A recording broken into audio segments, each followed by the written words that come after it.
নামাজে সেজদায় চোখ বন্ধ রাখলে কি হতে পারে, কি ঘটতে পারে, কি পরিণতি হতে পারে?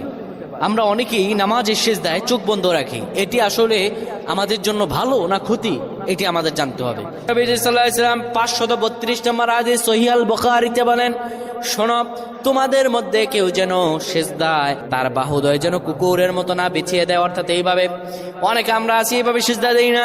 আমরা সেজদায় এই যে বাহুদয় আমরা জমিনের মধ্যে লাগিয়ে দেই, রাসূলুল্লাহ স্পষ্টত নিষেধ করেছেন এইভাবে যেন কেউ সেজদা না দেয়।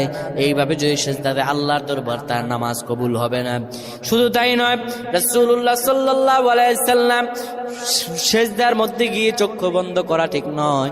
যারা চক্ষু বন্ধ করবে হয়তো মনের ভিতরে কোনো ফাহশা থাকলে সেটা দেখা যেতে পারে, কিংবা চক্ষু যদি বন্ধ করে রাখে তার এখানে কি আছে, সেজদার মধ্যে গিয়ে কি দেখতে পায় না দেখতে পায়